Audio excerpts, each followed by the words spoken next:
Recording in progress.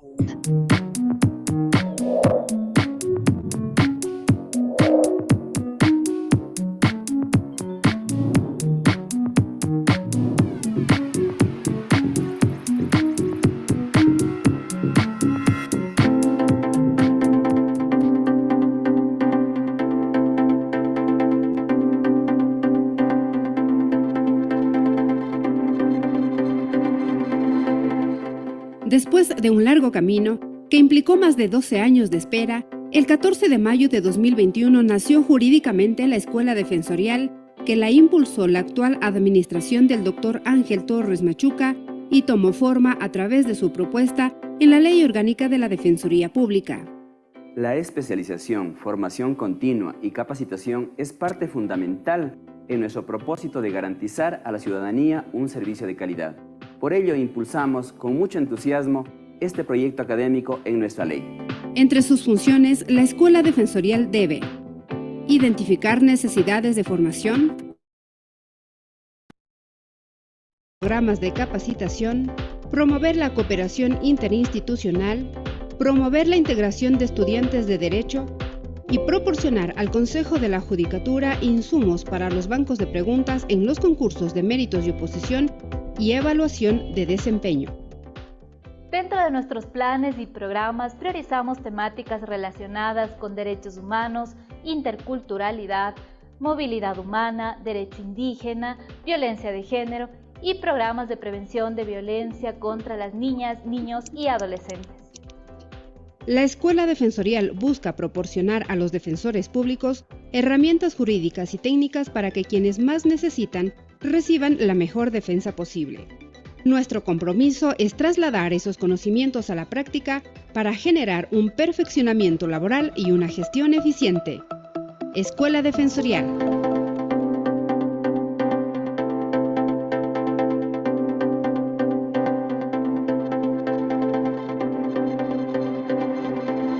Las cosas, intención de cosas.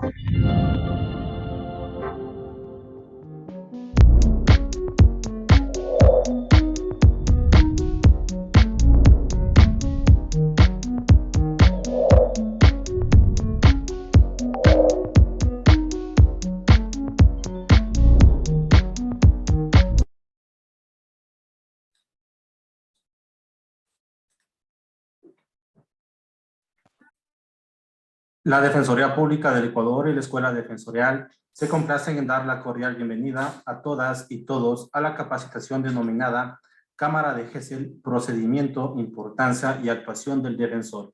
Saludamos la presencia de la magíster Tania Torres, directora de la Escuela Defensorial, doctora María Fernanda Araujo, directora provincial del Consejo de la Judicatura de Chimborazo, doctor Freddy Garzón Jarrín, director provincial de la Defensoría Pública de Chimborazo, magíster Ana Gómez Orozco, coordinadora legal y de género de la Asociación Mujeres por la Equidad de Género y Autonomía Mega Mujeres y consultora de UNPAR, defensoras y defensores públicos, representantes de los consultorios jurídicos, público en general.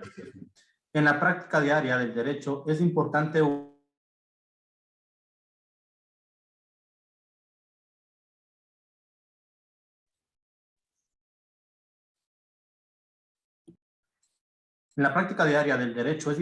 utilizar y gestionar de la mejor forma las herramientas que permitan llegar a la verdad de los hechos y de esta forma contribuir a la justicia. Es por lo tanto importante realizar un técnico y adecuado uso de las cámaras de GESEL.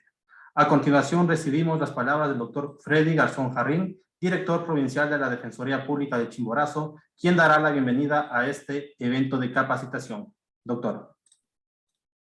Muchas gracias. Doctora Tania Torres, directora de la Escuela Defensorial del Ecuador.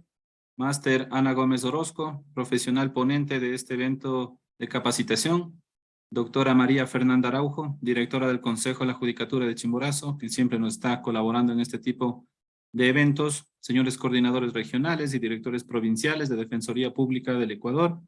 Señores defensores públicos de todo el país, compañeros de los consultorios jurídicos gratuitos, personal administrativo y profesionales en general que nos acompañan en esta tarde. Constituye para mí un verdadero honor el poder darles la bienvenida a este evento de capacitación de primer orden, organizado por la Escuela Defensorial del Ecuador, en directa coordinación con Defensoría Pública de Chimborazo, misma que nos ayuda a superarnos y actualizar nuestros conocimientos día a día, para ponerlos en práctica en favor de los usuarios que acuden hasta nuestras dependencias buscando acceso a la justicia con profesionalismo y dedicación. Nuestra máxima autoridad, el doctor Ángel Torres Machuca, dentro de su impecable gestión, hizo realidad el sueño de contar con una escuela de formación permanente de profesionales de defensoría pública, permitiéndonos a todos los funcionarios recibir constantemente este tipo de capacitación de altísimo nivel. Estas jornadas de aprendizaje se caracterizan por la altura de su conocimiento, por la pertinencia, la calidez y la calidad, logrando de esta manera nuestra formación continua.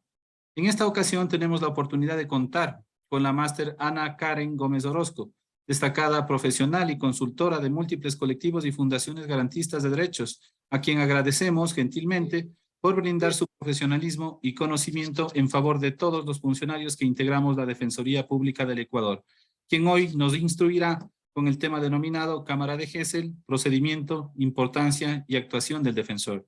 Sin más que decir, les doy la más cordial bienvenida y prosigamos con el evento académico organizado para tan distinguido auditorio virtual. Muchas gracias. Muchas gracias, doctor Garzón. Las capacitaciones permanentes por parte de la Escuela Defensorial al personal misionario y a la red complementaria a la defensa jurídica pública es una prioridad de la actual administración. En tal sentido, invitamos a la magíster Tania Torres, directora de la Escuela Defensorial, para inaugurar la presente jornada de capacitación.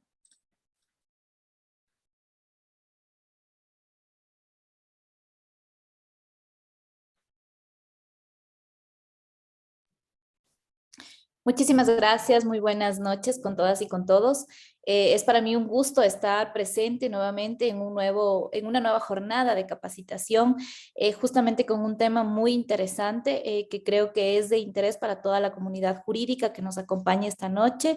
Quiero también extender un cordial saludo de parte de nuestra máxima autoridad, el doctor Ángel Torres Machuca, que como bien lo dijo nuestro director provincial de Chimborazo, el doctor Freddy Garzón, efectivamente la Escuela Defensorial es un proyecto sumamente importante en el cual buscamos este tipo de espacios académicos de gran calidad, en el cual podamos acercarnos un poco más hacia algunas realidades que se está viviendo en este país, que a veces son muy lamentables, pero que como operadores de justicia es importante que conozcamos cómo funcionan y por supuesto poder aprender de las expertas y de los expertos que nos acompañan en esta ocasión.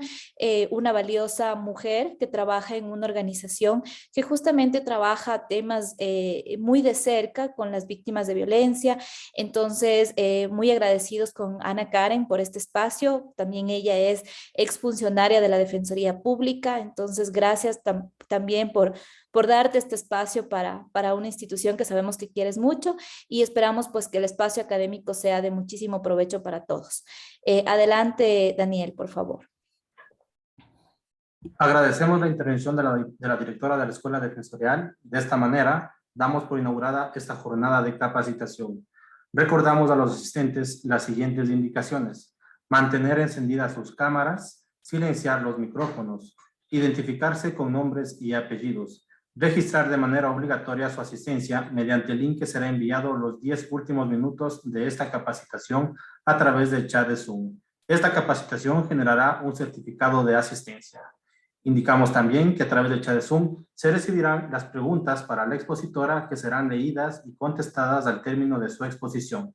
Con estas indicaciones saludamos y damos la bienvenida a la facilitadora de la capacitación del día de hoy, la magíster Ana Karen Gómez Orozco. Ella es abogada de los Tribunales de la República por la Universidad Regional Autónoma de los Andes, ingeniera en Contabilidad y Auditoría por la Escuela Superior Politécnica de Chimborazo, especialista y máster en Derecho Constitucional por la Universidad Andina Simón Bolívar, sede de Ecuador. Ha realizado varias consultorías en organizaciones como Esquel, IAS, Mega y UNPA. Fue directora de Talento Humano en la Superintendencia de Bancos. Trabajó también como asistente legal de patrocinio penal y ejecución de penas, patrocinio social y víctimas en la Defensoría Pública de Chimborazo. Actualmente es coordinadora legal y de género en la organización Mega Mujeres. Recibimos de esta manera a la abogada Ana Gómez, quien tendrá 30 minutos para la capacitación sobre el tema reparación integral en delitos y contravenciones. Bienvenida, autora.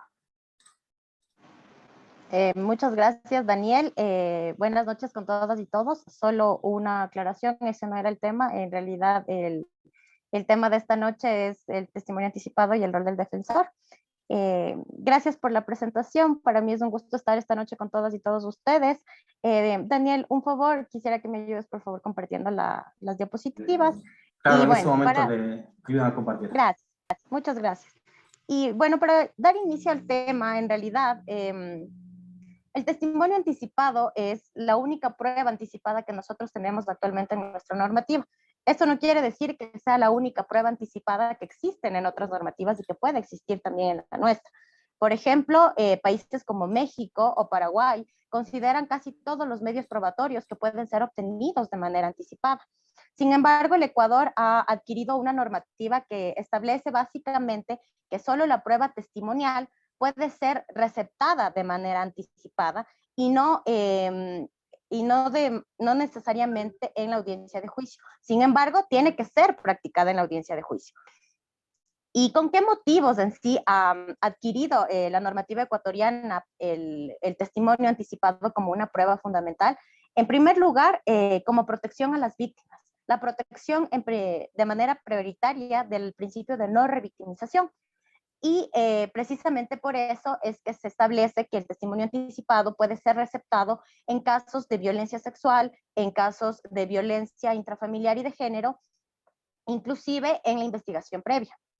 Y también es un mecanismo en sí para garantizar que se debe la audiencia a cabo, que no se declaren audiencias fallidas cuando existan personas que no puedan comparecer en efecto a la audiencia de juicio, y se ha garantizado precisamente que sea cuando ocurran casos emergentes, ¿no? Cuando sean personas que posean algún tipo de discapacidad, que posean algún tipo de enfermedad grave, que tengan que salir del país. En estos casos se garantiza precisamente el testimonio anticipado como una prueba para que la audiencia no tenga que ser retrasada por la ausencia de estas personas cuando tienen que rendir un testimonio clave precisamente para la resolución del proceso. Ahora bien, con respecto a la normativa que establece, ¿me ayudas por favor, Denise, cambiando de diapositiva? La normativa que establece la existencia del testimonio anticipado la tenemos en el COIP, que si bien es cierto, nace precisamente de una protección que establecida en la Constitución, en donde tenemos a través del artículo 78 y a través del artículo 34, si no estoy mal, la protección especial a las víctimas de todos los delitos penales y también la protección acerca de la no revictimización.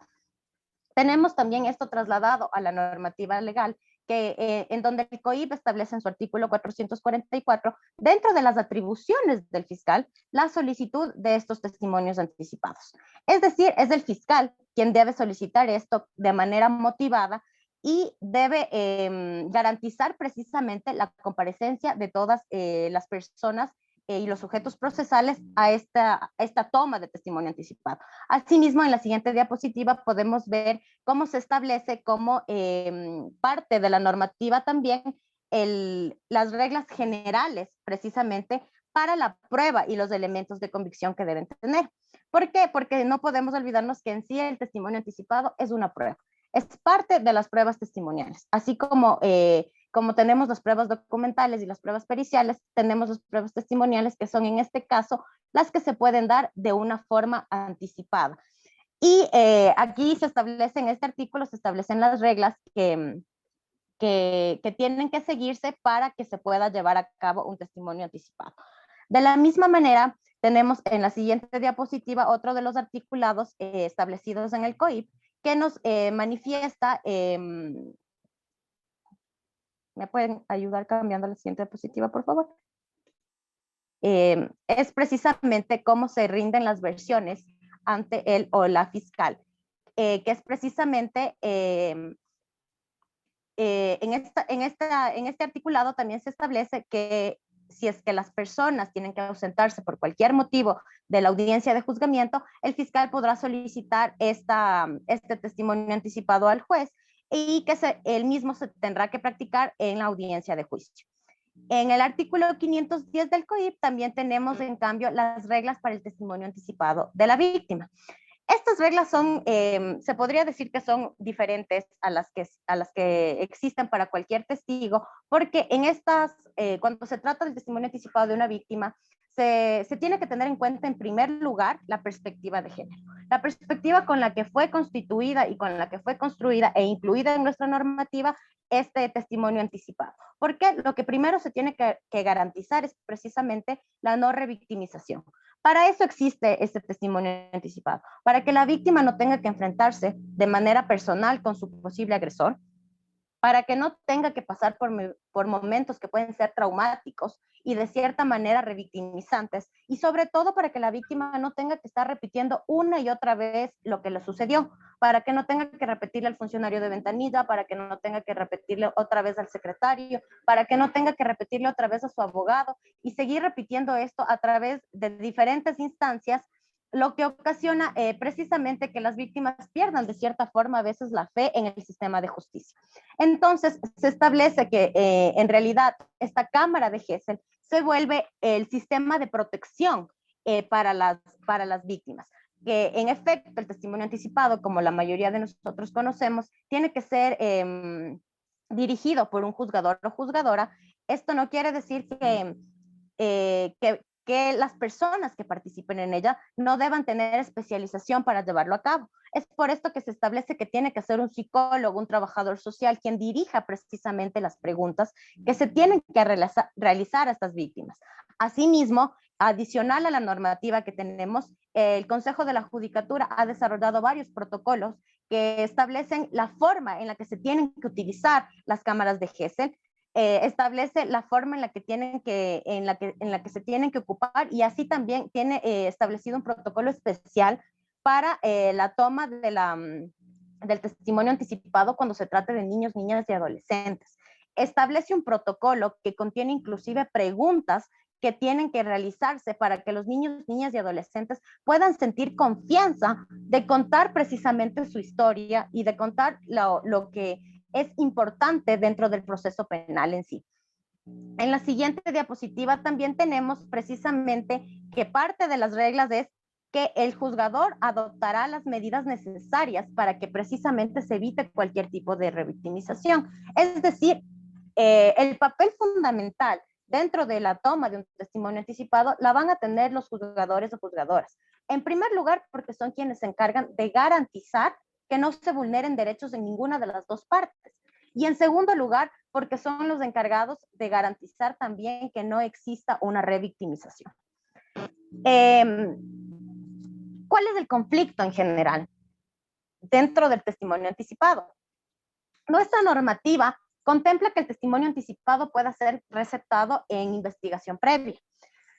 Y el momento en el que se pueda receptar en una investigación previa, existen las dudas precisamente de que se contraponen derechos. ¿Por qué? Porque muchas veces cuando se solicita el testimonio anticipado, no se le ha notificado todavía al investigado. Entonces, esto podría vulnerar precisamente sus derechos a la presunción de inocencia, su derecho al debido proceso en la garantía del derecho a la defensa y el principio de favorabilidad.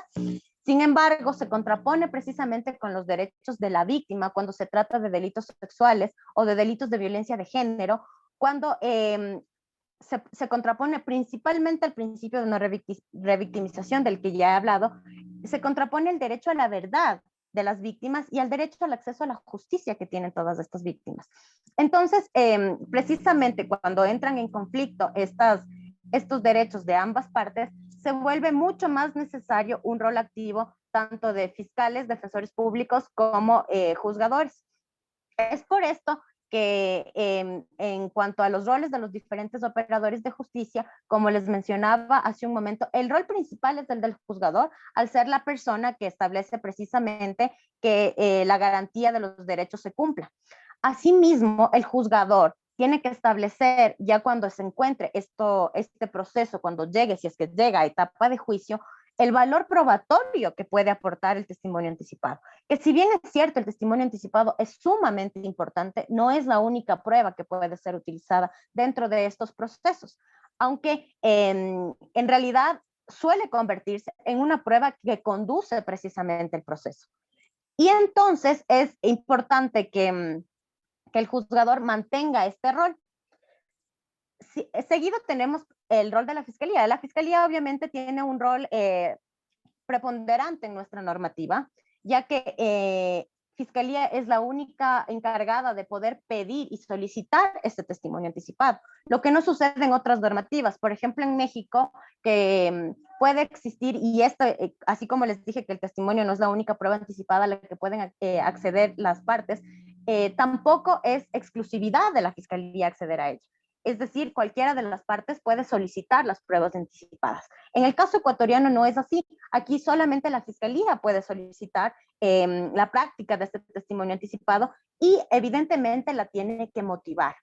Pero adicional a la motivación del testimonio anticipado, Fiscalía tiene la obligación de notificar a la persona a la que se le está investigando, precisamente para garantizar que se cumplan los principios de contradicción e inmediación. Porque el momento en el que uno de estos dos principios no se cumple, esto acarrearía una nulidad procesal que viene a convertirse en un nuevo proceso revictimizante. Porque si una persona, precisamente para salvaguardar su identidad, rindió su testimonio anticipado, después de un año de un proceso exhaustivo que ha tenido que vivir, que venga que se le declare una nulidad al año después de esto, si es que es al año, si es que no es más tiempo, y vuelve a regresar a cero, precisamente porque este proceso no fue tomado de la manera en la que debía ser, se constituye ya en un nuevo proceso revictimizante. Finalmente, el rol del defensor público aquí se constituye como un rol principal dentro de precisamente la garantía del debido proceso. Se garantiza que el procesado tenga y ejerza su derecho a la defensa. Ahora bien, con respecto a esto, si me pueden ayudar, por favor, con la siguiente diapositiva. Como les decía, tenemos dos principios que se deben garantizar dentro de la toma de este testimonio anticipado, que es el principio de contradicción y el principio de inmediación. El principio de contradicción, que es precisamente que se pueda contradecir todos los argumentos que se hayan vertido en su contra, y el principio de inmediación, que es aquel principio que garantiza la participación en todo el proceso de la parte investigada o la parte procesada, la parte denunciada, tiene derecho precisamente a participar en todo este proceso. Ahora, estos derechos son precisamente los que puede garantizar y viene a garantizar el defensor público. Porque, en primer lugar, la normativa legal establece que la Fiscalía puede notificar y debe notificar desde la primera vez a la Defensoría Pública, desde la primera vez que se convoque precisamente a la práctica de todas estas pruebas, y para la práctica del testimonio anticipado se tiene que contar con un defensor público. En caso de que no comparezca con un defensor privado el sospechoso, en caso de que el investigado no comparezca, es necesario que se garantice la presencia de la Defensoría Pública. Pero aquí precisamente han existido varias incluso consultas, porque a nivel nacional no se establece un solo criterio de cuándo y cómo debe actuar la Defensoría Pública.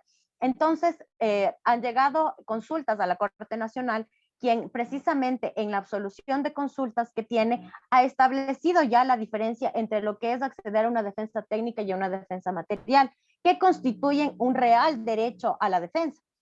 Entonces, han establecido de varias maneras que la defensa técnica no es lo mismo que la defensa material, porque el contar con un defensor de oficio que comparezca ese día sin conocer previamente de los hechos, sin conocer previamente de la denuncia, no garantiza que en efecto la defensa se constituya en una garantía, sino que simplemente se está cumpliendo con un proceso más. Entonces, para garantizar el derecho a la defensa es necesario que el defensor tenga tiempo suficiente precisamente para conocer del caso. El momento en el que de urgencia se convoca al defensor público o a la defensora pública para que asista a este tipo de diligencias, por premura muchas veces y por descuido de otros operadores de justicia, se termina también atentando en contra de los derechos de las partes procesales.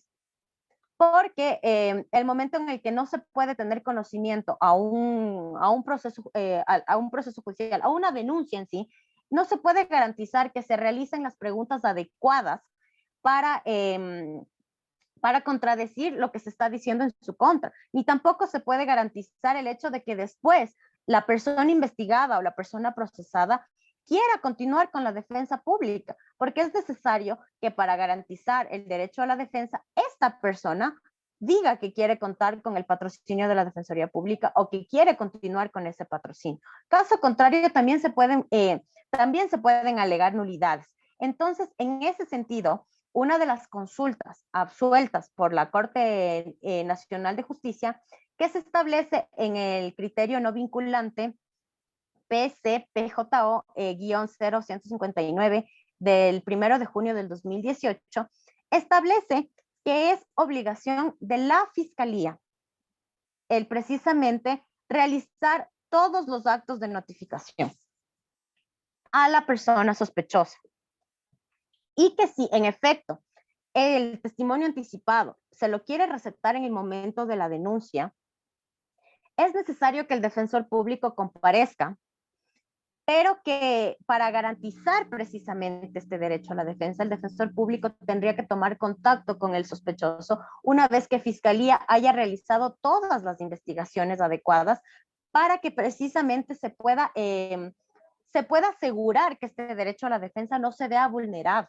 Entonces, la Corte Nacional de Justicia, a pesar de que es un criterio no vinculante, a pesar de que las consultas han sido realizadas por diversas provincias, diversos jueces que se han visto precisamente contra la pared cuando han tenido que valorar un testimonio anticipado tomado el momento de la denuncia, el momento ya en el que el proceso llega a una audiencia de juicio, la Corte ha establecido que solamente es Fiscalía y responsabilidad de la Fiscalía el cuidar, el notificar a la persona sospechosa. Porque si es que ya se le notifica a esta persona, se puede continuar con el resto de procesos. Caso contrario, no, porque esta recepción del testimonio anticipado de la víctima es un hecho del que tiene que haber una constancia procesal y es una garantía del derecho a la defensa del procesado.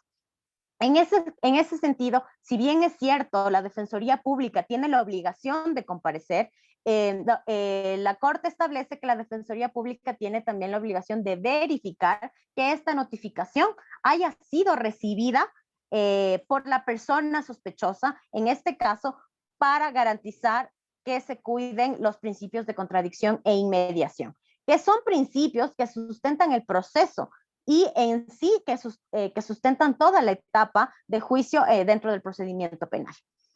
Asimismo, la Corte establece que dentro de estos procesos se deben haber agotado todos los medios para notificar al presunto agresor, precisamente para que el defensor no se vea haciendo un papel simplemente de oficio, sino para que se vea ejerciendo una verdadera defensa dentro de todo el ámbito procesal que los defensores públicos manejan y los defensores públicos conocen precisamente dentro del accionar del procedimiento penal. En ese sentido, se resumiría en lo que ¿qué puede hacer el defensor público en estos casos? Es precisamente que el patrocinio de la Defensoría Pública puede acompañarle desde el principio, desde que se tome precisamente este testimonio anticipado hasta el final del proceso penal. Esta es una de las características que se tiene dentro del proceso penal y dentro de cualquier tipo de proceso que esté facultada la Defensoría Pública para patrocinar. Es decir, que se le pone en conocimiento precisamente al investigado de todo lo que está sucediendo, se le pone en conocimiento al investigado el procedimiento que se va a seguir, y una vez que esta persona haya accedido de manera voluntaria, se toma el patrocinio de esta persona. Asimismo, resumido, el defensor público puede verificar todos los procesos realizados previos a la solicitud de testimonio anticipado y previos a la realización y a la petición de esto por parte de Fiscalía. porque como vuelvo y repito, Fiscalía es el organismo encargado de realizar todas estas actividades. Y esto recae sobre ellos porque muchas veces se ve, por ejemplo, que si es que se declara fallido uno de estos testimonios, quieren que se declare fallido a costas del defensor público, o que se tome a cabo, o que se lleve a cabo, pase lo que pase, esta diligencia, y utilizan muchas veces precisamente el principio de no revictimización. Entonces quieren establecer como responsabilidad de la Defensoría Pública que se le revictimice a esta persona, cuando en realidad quien está revictimizando es Fiscalía, al no realizar las diligencias que debe realizar previo a solicitar este tipo de diligencias. Y precisamente en el caso de que la Defensoría Pública verifique que estas diligencias de parte de Fiscalía no se han cumplido, es su obligación solicitar que se cumplan para que este proceso después no sea declarado nulo. Asimismo, existe la posibilidad precisamente que y tampoco es, o sea, y no lo voy a decir como un consejo para que la Defensoría Pública se pelee con la Fiscalía todo el tiempo, sino en realidad como una forma de protección en el caso de que esto llegue a suceder y de que se quiera responsabilizar al defensor público por la falta de notificación o porque no se lleve a cabo el testimonio.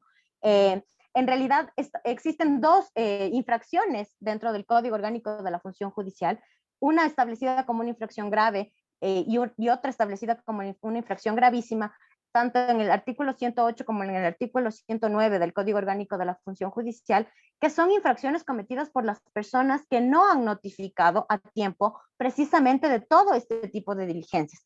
¿Y por qué existen este tipo de sanciones establecidas dentro de nuestro Código Orgánico de la Función Judicial? Es porque estas responsabilidades y estas atribuciones son netamente del fiscal. Así como lo establece el COIBE en el artículo 444, esta atribución de solicitar un testimonio anticipado es únicamente de la Fiscalía.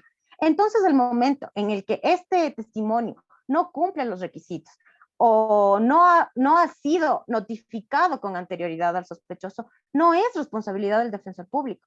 Y no es responsabilidad del defensor público precisamente no poder tomar contacto previamente con él.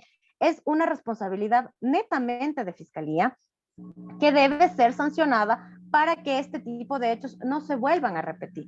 He tenido lamentablemente la oportunidad de verificar cuántas veces, o sea, en ciertos casos, que muchas veces las víctimas, cuando las víctimas desconocen precisamente lo que tiene que hacer cada parte procesal, echan la culpa a otras personas de lo que está sucediendo. Y muchas veces sucede que inclusive quieren ponerles quejas a las personas que ellos conocen que están participando dentro del proceso penal sin saber precisamente cuál es su rol.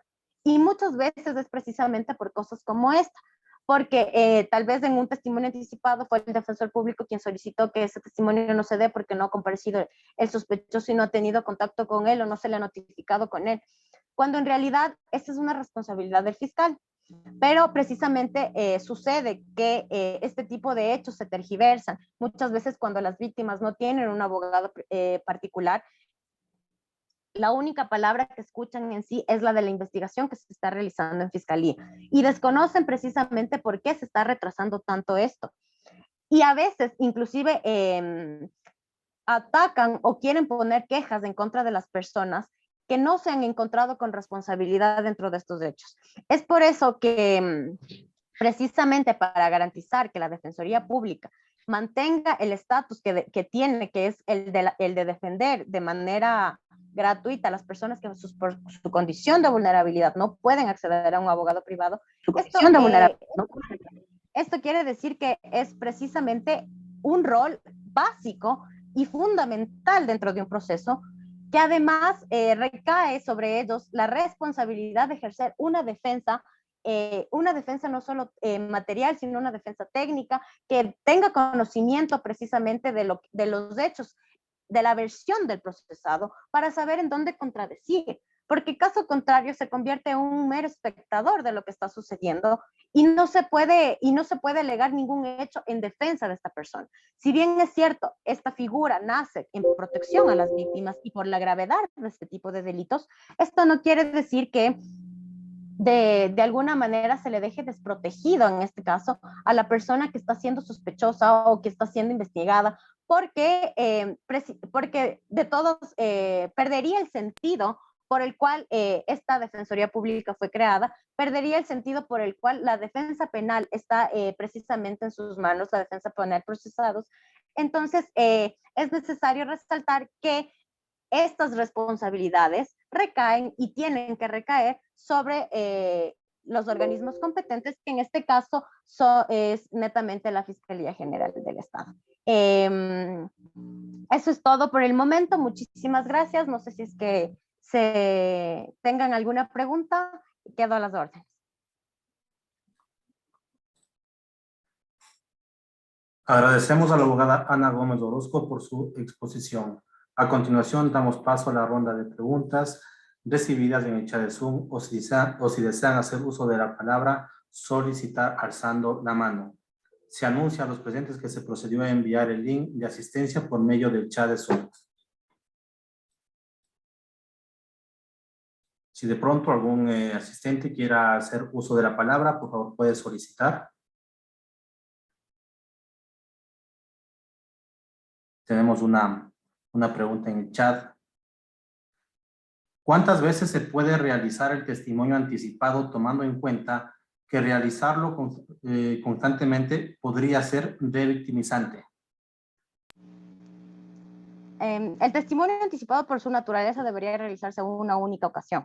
Que sea convocado en más de una ocasión se debe precisamente a que existió un error en la convocatoria. Sin embargo, el testimonio anticipado precisamente garantiza que la versión y lo que se tenga que rendir en ese momento no se vuelva a repetir.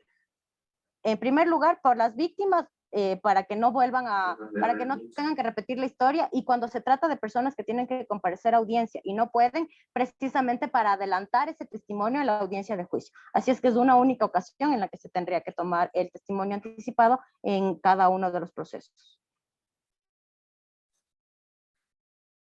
Gracias, doctora.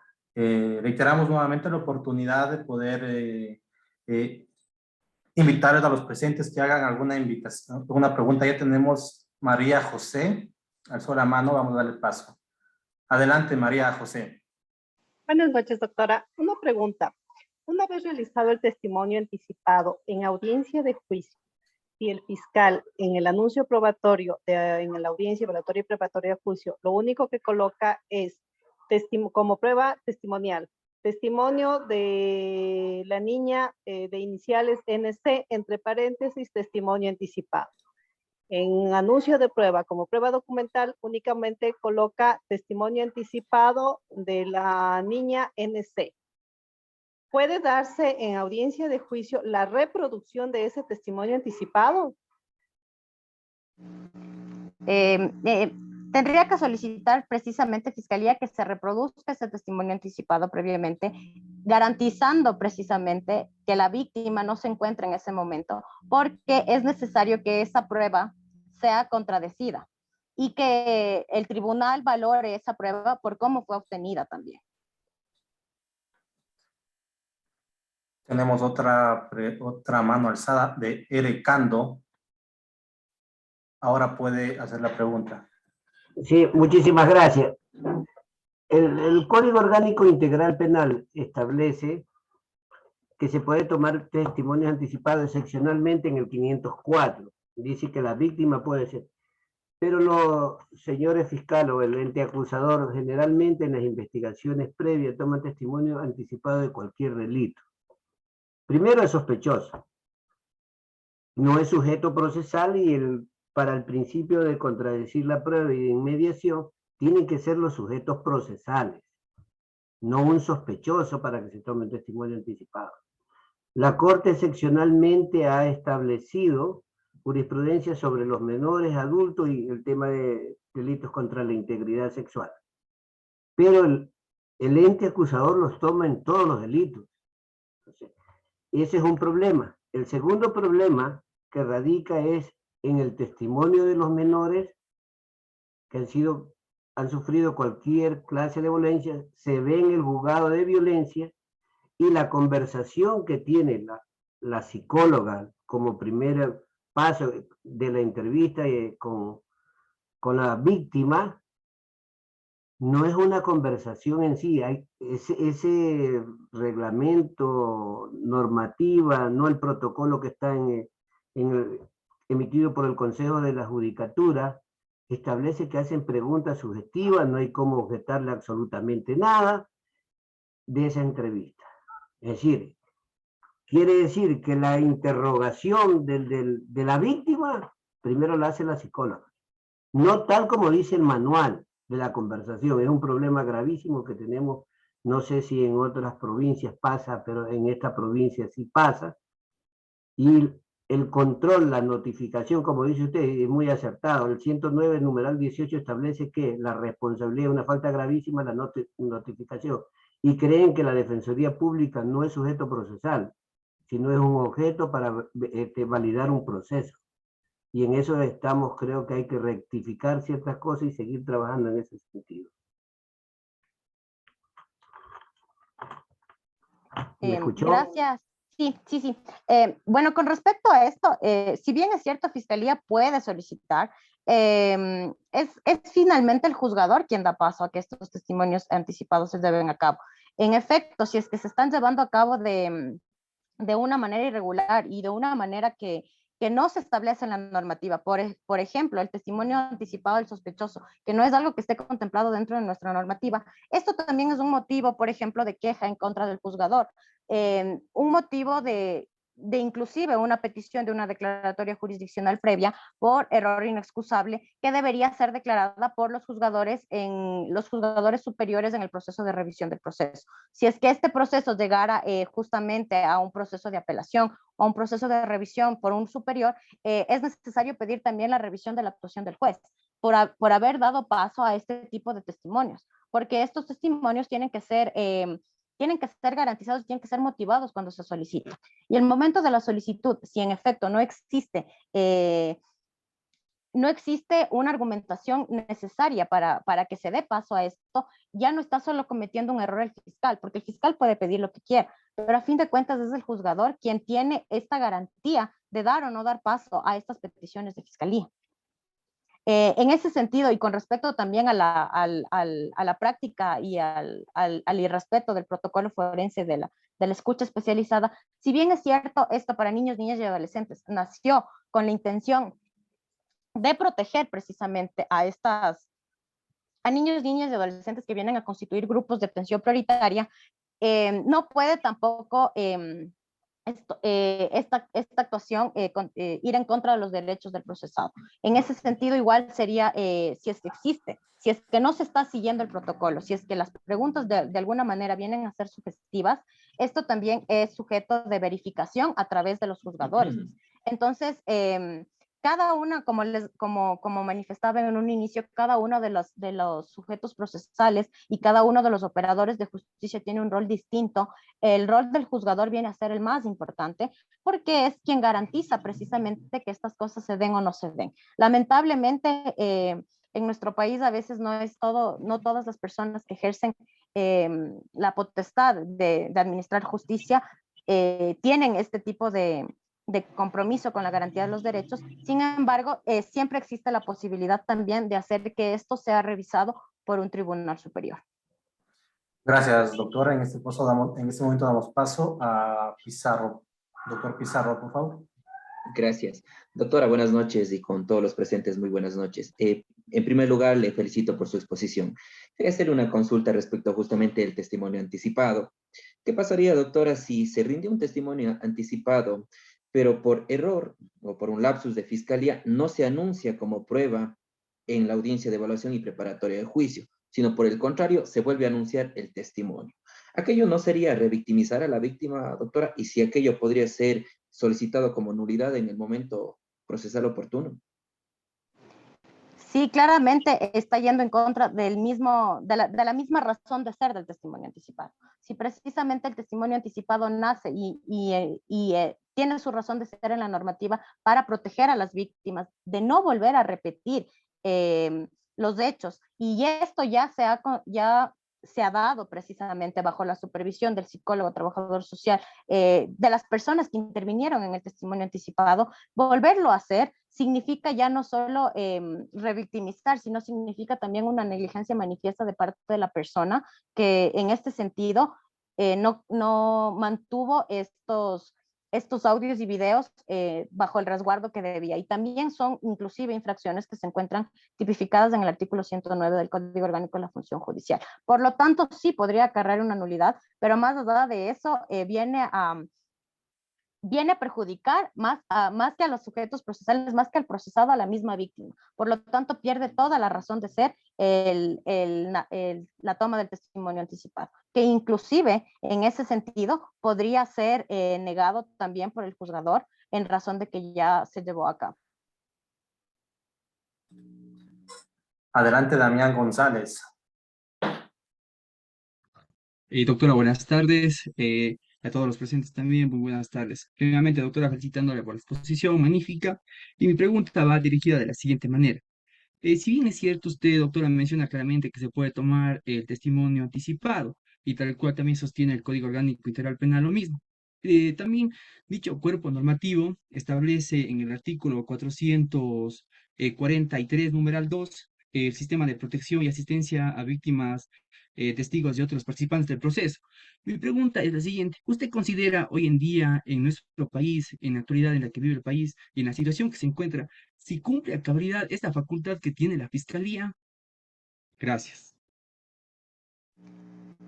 Lamentablemente, las situaciones de violencia que atraviesa el país creo que han rebasado inclusive la capacidad que tiene Fiscalía para los sistemas de protección y atención a víctimas y testigos.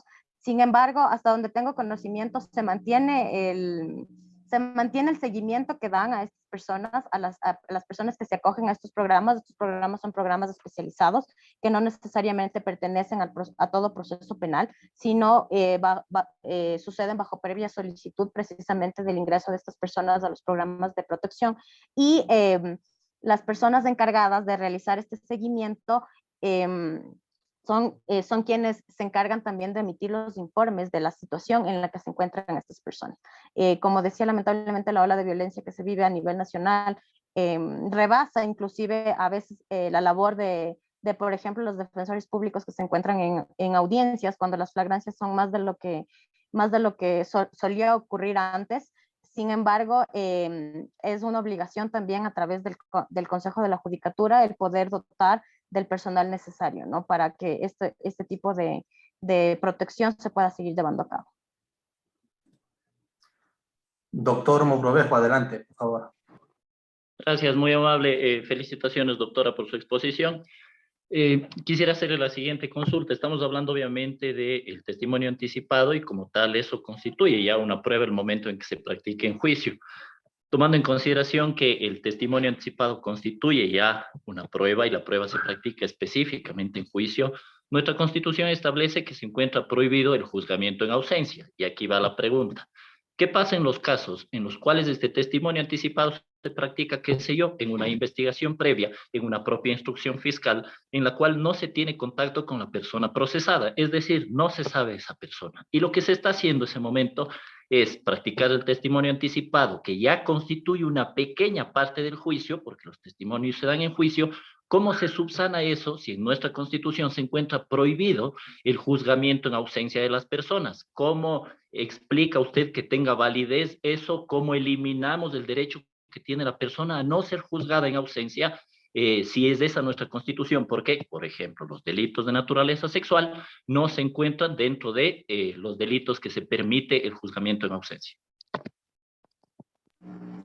Gracias, estimado Javier. Precisamente al criterio no vinculante que hice referencia de la Corte Nacional de Justicia, la Corte trata de explicar que de cierta manera esto se subsanaría con la presencia de la Defensoría Pública en la toma de este testimonio anticipado. Sin embargo, lo que establece es precisamente que netamente es obligación del fiscal y cualquier error que se asuma dentro del proceso es precisamente responsabilidad de Fiscalía si es que a esta persona no se le ha notificado a pesar de haber tenido todos los medios, y tendría que demostrar Fiscalía que ha utilizado todos los medios para contactarle y que esta persona no ha podido ser contactada y no ha podido asistir. Sin embargo, lo que manifiesta la Corte es, a pesar de ser un criterio no vinculante, es que se subsanaría precisamente estos hechos el momento en el que es convocada la Defensoría Pública y la Defensoría Pública asiste a este testimonio anticipado. Doctora Galarza, adelante, por favor. Gracias, doctora, le agradezco y le felicito por la exposición. Yo antes trabajaba en los tribunales en Quito y la forma de presentación de los testimonios anticipados son totalmente diferentes acá en la provincia de Esmeraldas, porque acá simplemente uno va al testimonio anticipado, simplemente no le dejan interrogar. Todo es objeción de fiscalía, no le deja. Y luego el procedimiento que se da es que el secretario del juzgado supuestamente extrae la información y esa extracción hecha por el secretario es lo que se presenta de prueba en el tribunal. Acogiéndome a lo que dijo el doctor Mogrovejo, se está violando el procedimiento, se está juzgando en ausencia, no se está permitiendo que el defensor intervenga, ¿no? Y me parece, pensaría yo, una irresponsabilidad pensar que un defensor público vaya ahí simplemente como un comodín para llenar una solemnidad, decir que el procesado ha tenido su defensor, pero ese defensor no está ejerciendo ninguna función. No está ejerciendo ninguna función porque él desconoce el caso y esto, usted dice, está sujeto a nulidad. En la realidad de los hechos es totalmente diferente. El fiscal y el juez entran en alianza el momento de la práctica de la prueba, del testimonio anticipado, no le dejan interrogar, después el secretario hace lo que quiera y luego el tribunal coge y igual. O sea, perdió su oportunidad, tenía que haber defendido o haber preguntado en la Cámara de Gesell y ahora es demasiado tarde. Entonces, es lo que pasa por lo general en los delitos sexuales, ¿ya? Y de ahí que tenemos una gran cantidad de sentencias de gente que está siendo condenada, inclusive sin pruebas, simplemente con el testimonio de la chica que vino y dice, él me violó, o de la señora esposa que luego él me violó, ¿ya? Y luego estas personas vienen y desesperadamente solicitan, es que yo solamente quería escarmentarle, pero ya es demasiado tarde, ya tenemos una gran cantidad de gente condenada por estas inconsistencias en el procedimiento, en la práctica de la prueba, en la presentación de la prueba. Y sabemos, o es muy sabido, que ni jueces, ni fiscales, ni nadie hace nada. Esta forma de presentar el testimonio, de practicar el testimonio acá me llama mucho la atención. Que sea el secretario el que hace la extracción del informe y se presente esa acta de extracción firmada por el secretario y después se presenta el CD, lo cual me parece totalmente contradictorio del procedimiento penal como lo establece el 76, 75 de la Constitución. Totalmente de acuerdo. En realidad, litigar a veces en cantones pequeños resulta ser muy desgastante precisamente por el irrespeto que se puede ver de parte de los operadores de justicia a lo que se encuentra establecido en la norma. Lamentablemente, frente a este tipo de actitudes que vienen a ser arbitrarias de parte de los operadores de justicia, ya que es precisamente el juez el que tiene el papel garantista y el rol garantista, y es precisamente el juez quien tiene la forma y quien tiene la obligación de valorar la prueba, cómo fue obtenida la prueba, y precisamente verificar todo este tipo de hechos. Lo único que les podría decir en este momento es que como Defensoría Pública se tienen que agotar los recursos que nos da la ley para que lleguen a conocer tribunales superiores estas actitudes. Si bien es cierto, precisamente, lamentablemente, este tipo de error inexcusable, negligencia manifiesta, necesita una declaratoria jurisdiccional previa. Sí se puede poner una denuncia por el incumplimiento, por ejemplo, de lo establecido en la Constitución con respecto a los derechos vulnerados de estas personas dentro del proceso, para que de alguna manera esto llegue al conocimiento de una Corte Superior, sea esta la Corte Constitucional, y pueda haber un pronunciamiento definitivo sobre este tema, porque como les decía, lamentablemente inclusive el mismo pronunciamiento de la Corte Nacional y los pronunciamientos de la Corte Nacional ahorita vienen siendo pronunciamientos no vinculantes. Y eso, de cierta forma, les da a muchos juzgadores esta carta abierta para poder actuar de esta manera. Lo único que yo podría decir es precisamente que el papel de la Defensoría Pública, al estar del lado de los vulnerables, es tratar de luchar, no sé si es que tal vez presentar una acción conjunta precisamente para que este tipo de casos puedan ser revisados y puedan llegar de cierta forma a la Corte Constitucional, donde se emita un criterio vinculante que genere ya una obligatoriedad y algún tipo de sanción. Bien, tenemos otra pregunta en el chat que dice, ¿qué podemos hacer si la niña o niño en la cámara no habla, pese a que la psicóloga haya trabajado en ello? ¿Podemos solicitar nuevamente este testimonio en la audiencia de juicio en Cámara de Gesell? Lo que pasa es que en este momento el testimonio ya se dio, que si bien es cierto el aporte y el valor probatorio que pueda dar ese testimonio tal vez no sirva para conducir, existen otro tipo de pruebas dentro del proceso. Pero volver a solicitar un testimonio anticipado que ya se llevó a cabo viene a constituir un proceso revictimizante, más aún si es en contra de niños, niñas y adolescentes. Gracias, doctora. Tenemos otra pregunta. Una vez rendido el testimonio anticipado, ¿puede ya no comparecer al proceso o puede el procesado pedir que el procesado pida su comparecencia en la audiencia de juicio? No entiendo, o sea, si el testimonio fue del procesado. Así porque es.